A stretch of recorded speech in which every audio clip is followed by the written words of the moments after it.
Hey, how's it going, Broniacs? Welcome to the first Brons Over Brains vlog that is being filmed right here in South Carolina. And I am so glad that you guys are here to join me.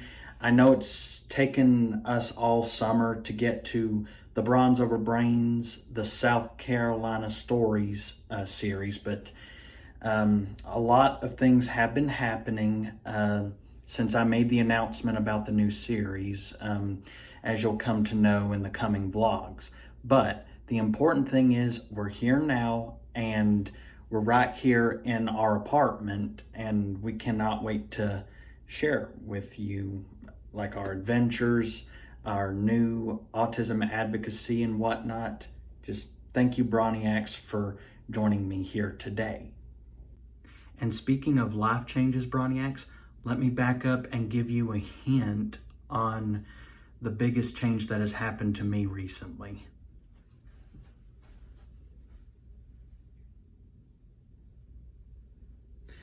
That's right, guys.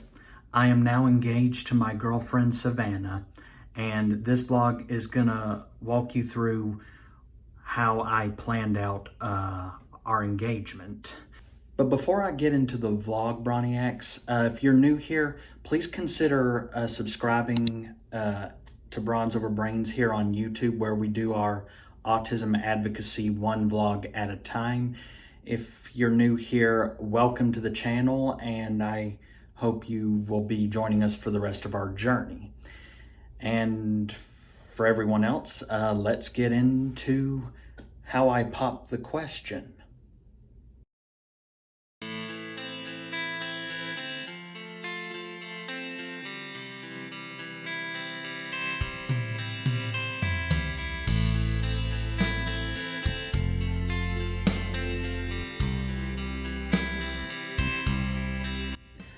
To begin, Broniacs, obviously, as you've seen from my shirt, I proposed to Savannah at Disney World, and I proposed to her on June 28th, which by the time this video will be released, it'd be a month ago.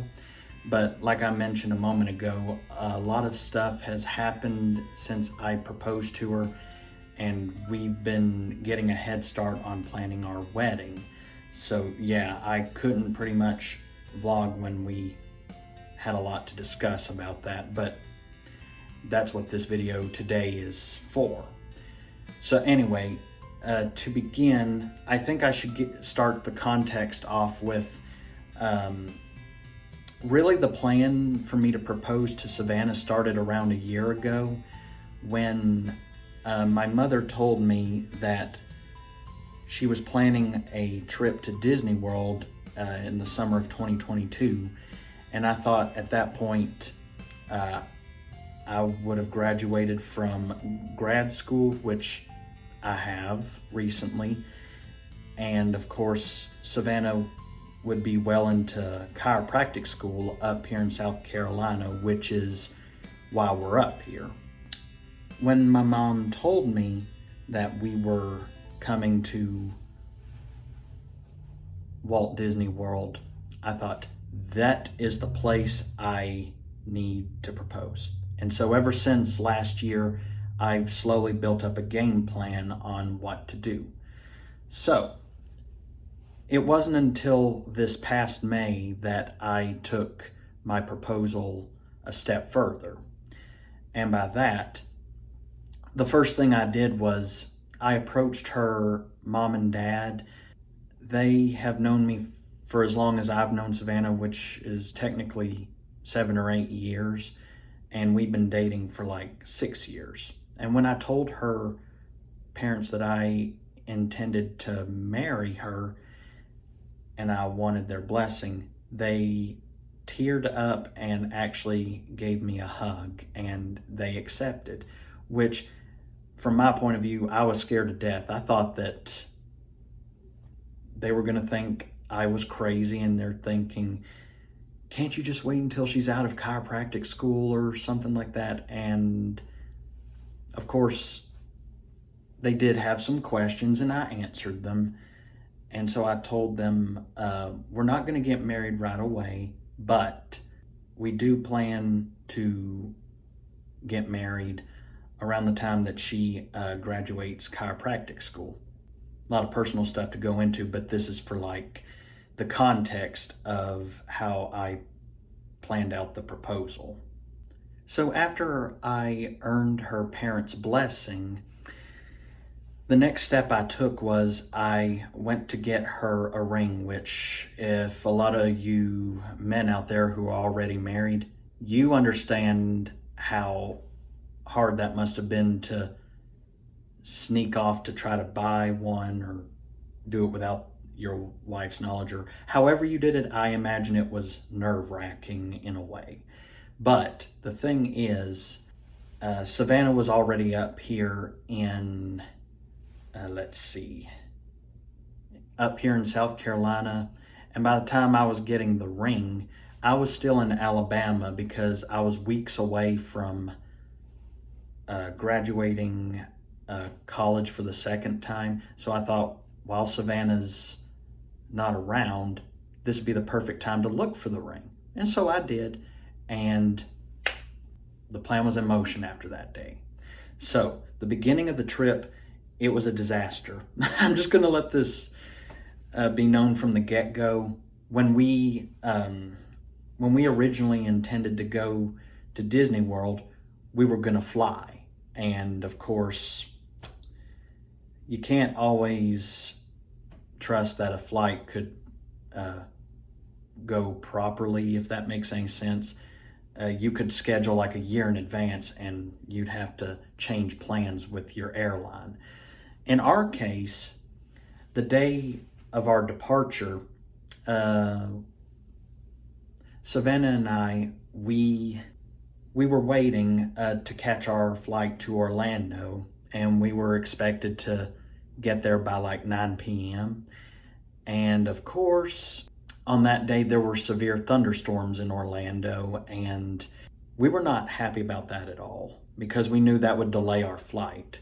But to add insult to injury, after like 2 hours of waiting, we found out that our flight was canceled due to the weather. Now, I'm not blaming the airlines or anything because they're just doing their job, but that's just what happened.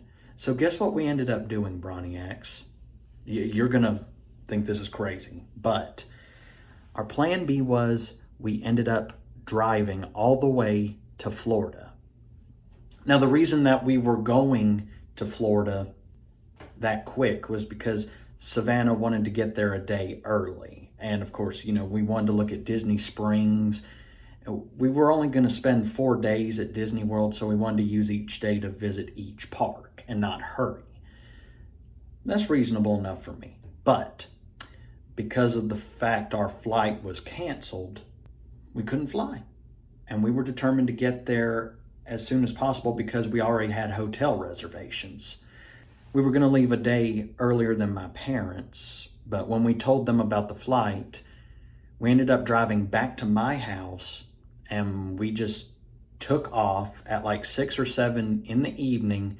And from where we were in Alabama all the way to Orlando, it was like an 8 or 9 hour drive. And none of us, we were not in any condition mentally or physically to drive all night. But we ended up doing it anyway. So by the time we got to our hotel, it was like 4:45 in the morning. And Savannah wanted to get an early start at Animal Kingdom.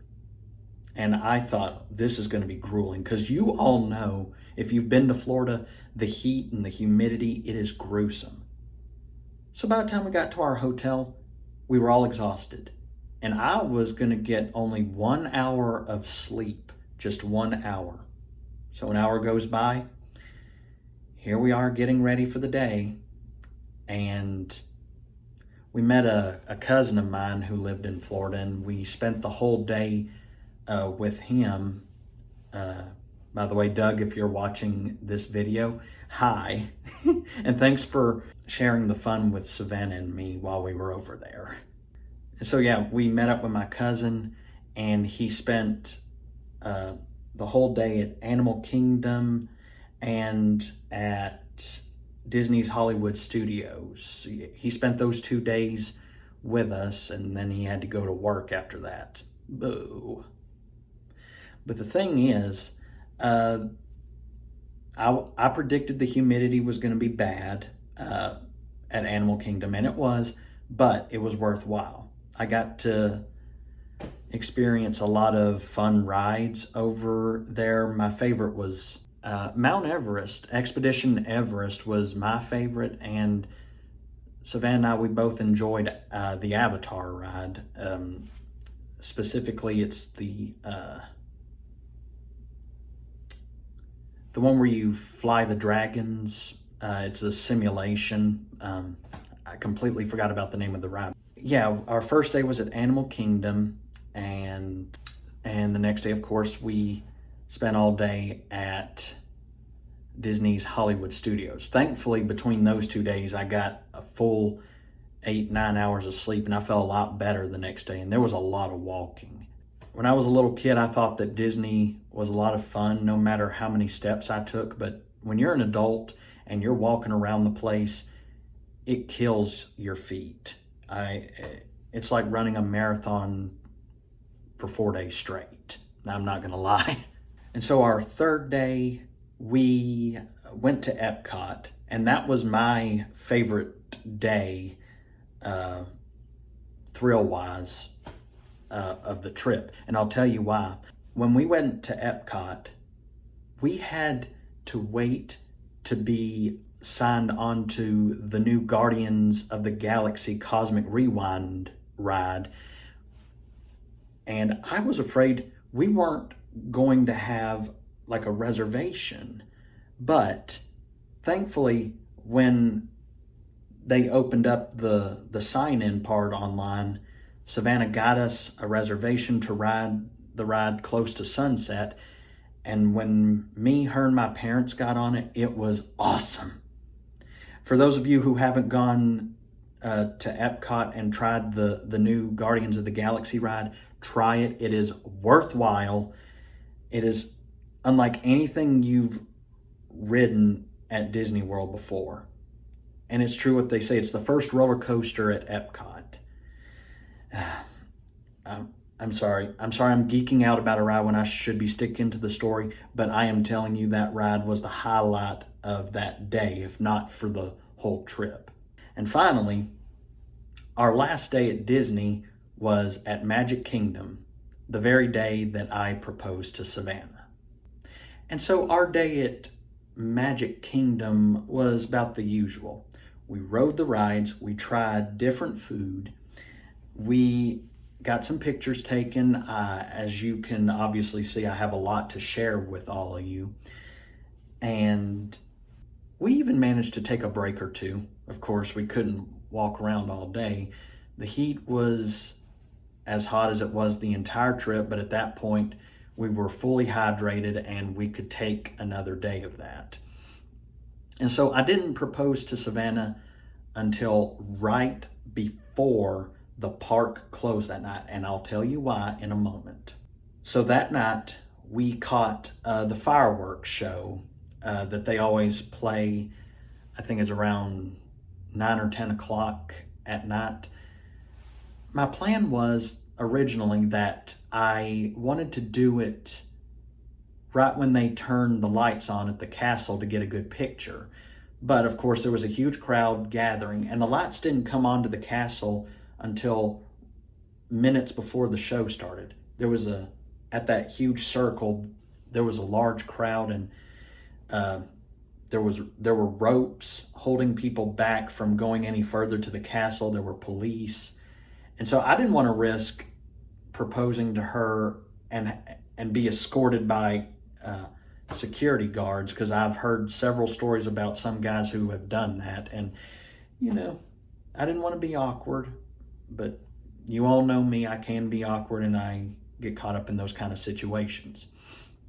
So that whole evening I had to improvise.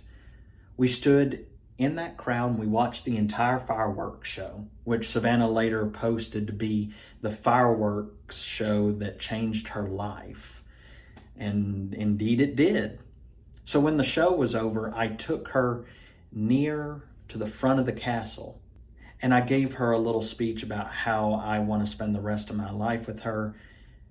And, well, I can't really memorize the entire speech, and I'm not going to bore you with it. I will provide a picture of it at the end of this vlog if you want to read it. The end of the show, I said the speech and everything, and she knew all along what I was going to do, although she didn't ever see the ring. So finally, when I ended the speech, I got down on one knee, I pulled the ring out, and I concluded the speech with the 4 words, "Will you marry me?"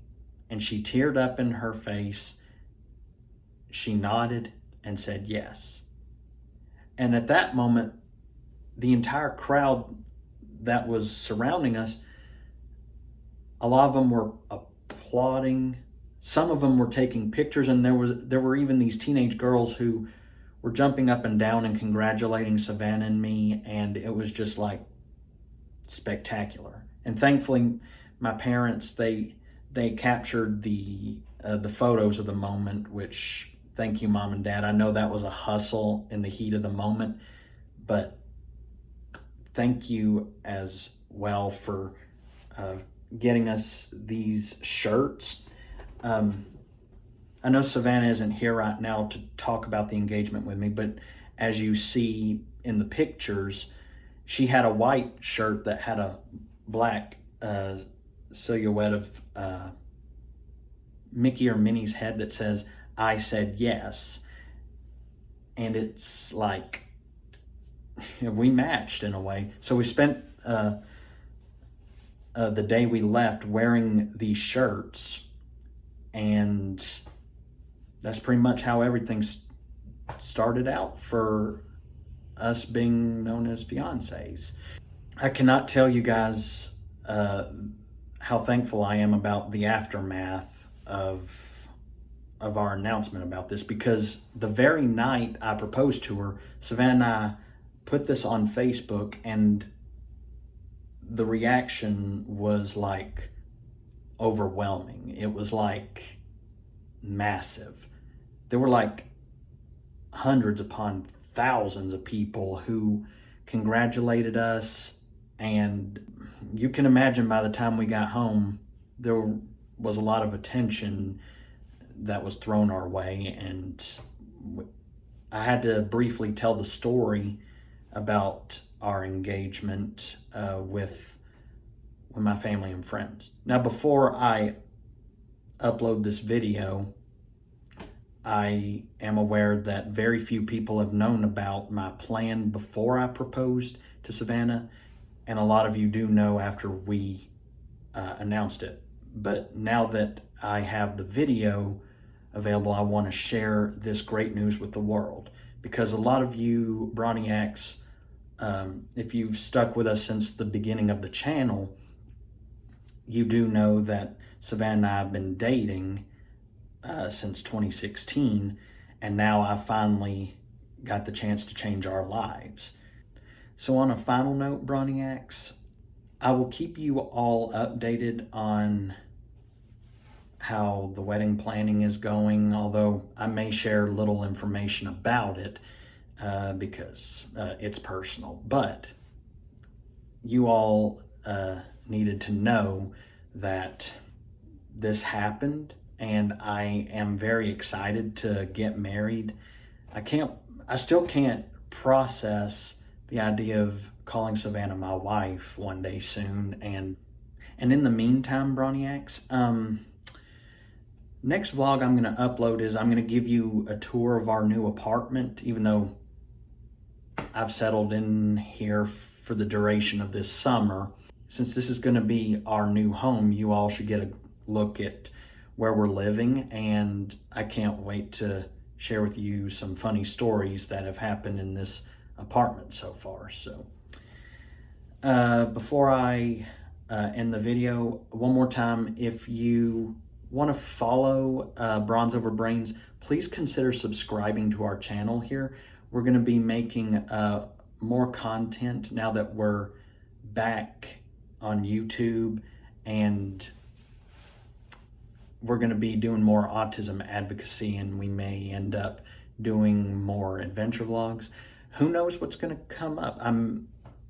I do apologize. I'm a little rusty on my presentation skills, but keep in mind I haven't really done a full-length vlog since we ended the original Brons Over Brains series last December.